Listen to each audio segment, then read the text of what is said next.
Lesson number L5.1 Simple present tense. He, she, noun. नमस्कार विद्यार्थी मित्रांनो, आपण बघतोय आज सिंपल प्रेझेंट टेन्स. आपण बघतोय सिंपल प्रेझेंट टेन्स आणि या सिंपल प्रेझेंट टेन्स मध्ये आपण अगोदर बघितलं आय वी यू दे चे आपण सेंटेन्स बघितले. आता बघणार आहोत आपण ही शी इट नाउनचे सेंटेन्स. बघा, हा आहे L5 लेक्चर L5. आपण बघितलं आय वी यू दे असताना आपण डू वापरायचा आहे. आता आपण ही शी इट नाउन हा फॉर्म आपण बघणार आहोत. He she it noun, he she it नाउनचा आपण आता फॉर्म बघणार आहोत. तर बघूया आता ही शी इट नाउन. आता ही शी इट नाउन करते असताना कशा प्रकारे सेंटेन्स बनवायचे आहे सिंपल प्रेझेंट टेन्स मध्ये आपण हे बघतोय. बघा, ही शी इट आणि नाउन. बघा, ही शी इट नाउन असेल तर आपल्याला प्रश्न किंवा नकार करायचा असेल तर आपल्याला डज वापरायचा आहे. DOES does. He she it noun असताना आपल्याला प्रश्न, ही शी इट नाउन असताना आपल्याला डज वापरायचा आहे. फॉर्म्युला आपला सेम आहे S+V1+O+C. तर या फॉर्म्युलानुसार आपण बघतोय की डज आपल्याला प्रश्न किंवा नकार करण्यासाठी आपल्याला यूज करायचा आहे. ही शी इट नाउन हे करते असताना आपल्याला डज वापरायचा आहे. तर बघा मित्रांनो, डज यूज करत असताना आपण सेंटेन्स बघूया. सुरुवातीला ही आस्क क्वेश्चन.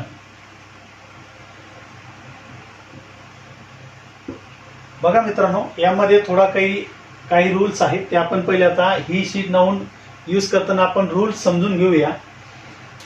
जेव्हा ही शी इट नाउन करते असतील,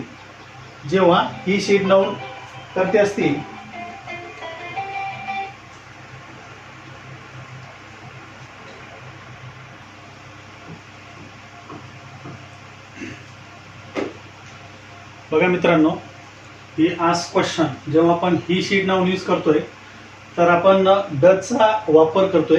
हे तुम्हाला क्लिअर आहे. तर डजचा वापर कसा करायचा याला थोडा नियमित ट्विस्ट आहे. जे डू मध्ये नाही आहे ते डज मध्ये थोडा ट्विस्ट आहे. बघा, हे वर्ब बाय आस्क. जेव्हा या वर्बच्या शेवटी जर S, SH, CH, X, O, Z हे जर प्रत्यय लागलेले असतील, बघा V1 येणार आहे. या V1च्या शेवटी S, SH, CH, X, O, Z हे जर प्रत्यय लागलेले असतील तर तुम्हाला त्या क्रियापदाच्या नंतर ES लावायचा आहे. आणि हे जर प्रत्यय नसतील तर तुम्हाला क्रियापदाच्या शेवटी यस प्रत्यय लावायचा आहे. हा नियम व्यवस्थित लक्षात घ्या मित्रांनो. V1 आला असेल, ही शी इट नाउन करते असतील, बघा ही शी इट नाउन करते असतील आणि क्रियापदाच्या नंतर जर S, SH, CH, X, O, Z हे जर प्रत्यय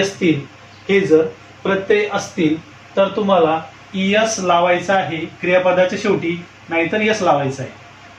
वॉच असेल, वॉच CH आलेला आहे, बघा CH, तर तुम्हाला या ES लावावं लागेल.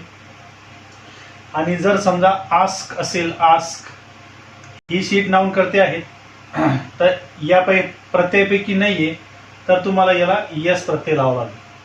हा एक रूल तुम्ही लक्षात ठेवायचा आहे.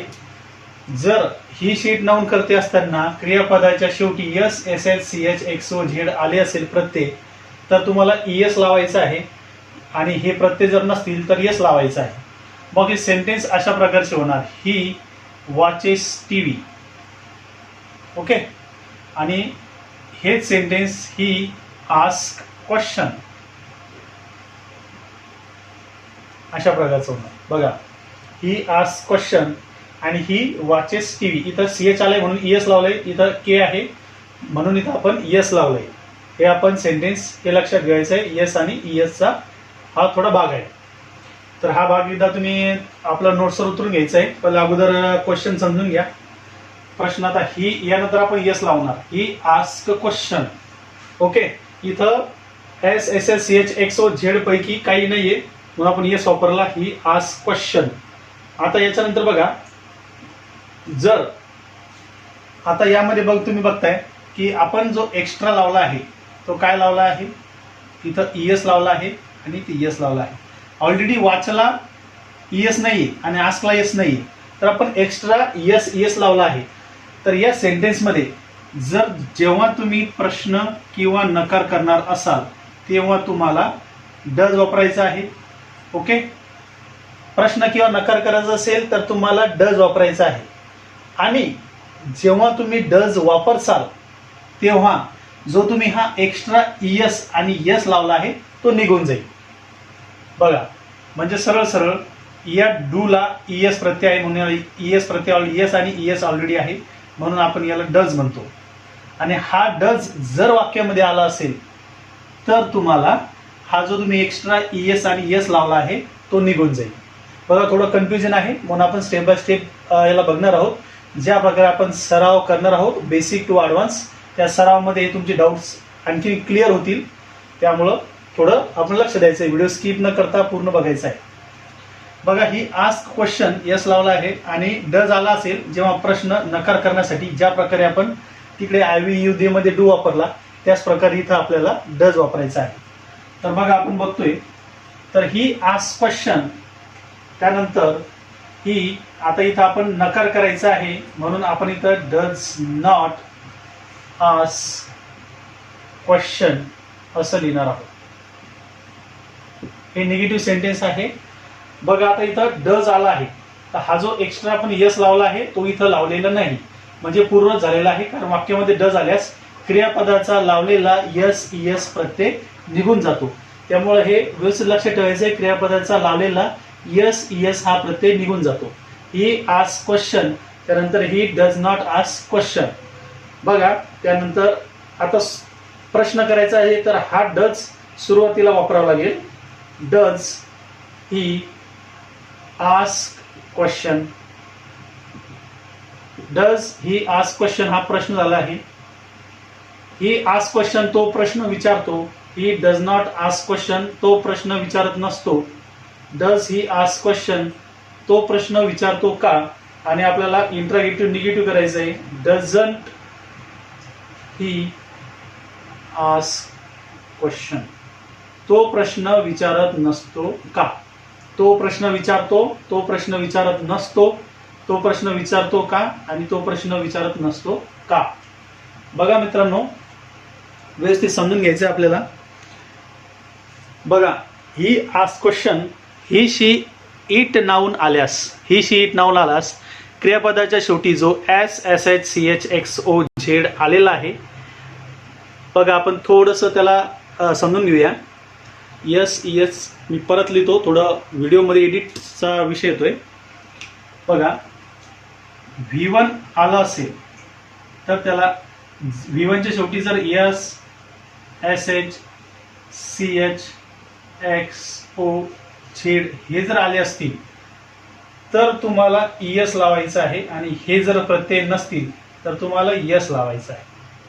हा फॉर्म लक्षात ठेवा. क्रियापद शेवटी SSCHXOZ असेल तर ईएस लावा, आणि हे जर प्रत्यय नसतील तर यस लावा. ओके, तर बघा, समजून घ्या, परत एकदा समजून घ्या.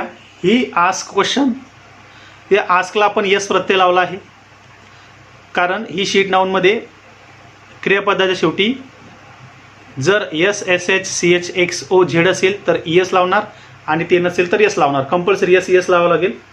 आणि डज वापरले तर जो लावलेला एक्स्ट्रा ईएस आहे तो निघून जाणार. मग नेक्स्ट सेंटेन्समध्ये काय आहे, ही डज नॉट आस्क क्वेश्चन, कारण निगेटिव्ह सेंटेन्स करायचं आहे. ही does not ask question negative sentence करायचं आहे, त्यामुळे आपण डज वापरला. आणि जेव्हा आपण डज वापरणार तेव्हा जो एक्स्ट्रा यस लावला आहे तो निघून जाणार. मग ही डज नॉट आस्क, आस्कचा यस निघून गेला, आणि question, he does not ask question. आता क्वेश्चन करायचं आहे तर डज आपण सुरुवातीला घेतला आहे. Does he ask question. नंतर याच्यामध्ये यस लावलेलं नाही कारण डज आलेलं आहे. नंतर इंटरगेटिव्ह निगेटिव्ह करायचं आहे, म्हणजे प्रश्न आणि नकार एका वाक्यामध्ये. Doesn't he ask question. मी आता समोर तुम्हाला मराठीमध्ये लिहून देणार आहे, परंतु जागे अभावी बोर्डच्या तुम्ही एकदा ते नोट डाऊन करून घ्या. जो V1च्या समोर दिलेला आहे, V1च्या समोर ESSHXOZ याला ES लावायचं आहे आणि हा जर नसेल तर ES लावायचं आहे. एकदा नोट डाऊन करून घ्या. व्हिडिओ पॉज करू शकता किंवा तुम्ही त्याचा स्क्रीनशॉट घेऊ शकता आणि एवढा नियम लिहा. फक्त इतकाच नियम लिहा, वाक्य सेंटेन्स नंतर लिहा.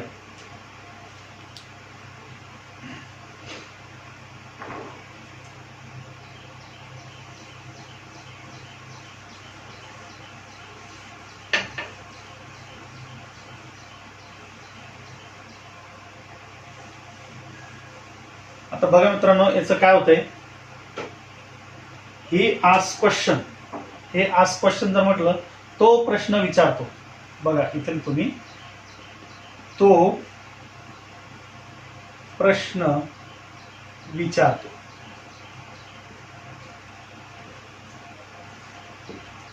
तो प्रश्न विचारतो. ही डज नॉट आस्क क्वेश्चन. तो प्रश्न विचारत नसतो. तो प्रश्न विचारत नसतो.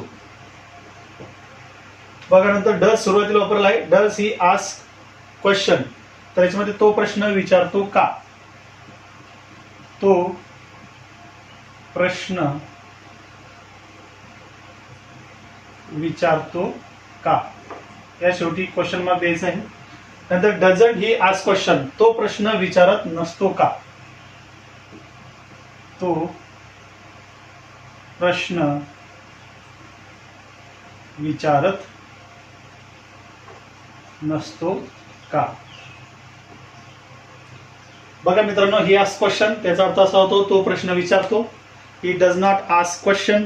तो प्रश्न विचारत नसतो. Does he ask question. तो प्रश्न विचारतो का. Doesn't he ask question. तो प्रश्न विचारत नसतो का. आपण बघताय हे सुरुवातीला सब्जेक्ट वर्ब ऑब्जेक्ट आपण यूज केला आहे. बेसिक टू ॲडव्हान्स या मार्गाने आपण जाणार आहोत. म्हणून आपण हळूहळू पहिले छोटी छोटी वाक्य शिकणार, त्यानंतर आपण मोठमोठी वाक्य आपण बघणार. बघा, he ask question. He does not ask question. Does he ask question. Doesn't he ask question. अशा प्रकारचे आपण सराव करत आहोत. त्यानंतर आपण आता हिचं वाक्य बघितलं, आपण लगेच आता शीचं, इट आणि नाऊनचं वाक्य आपण बघणार आहोत.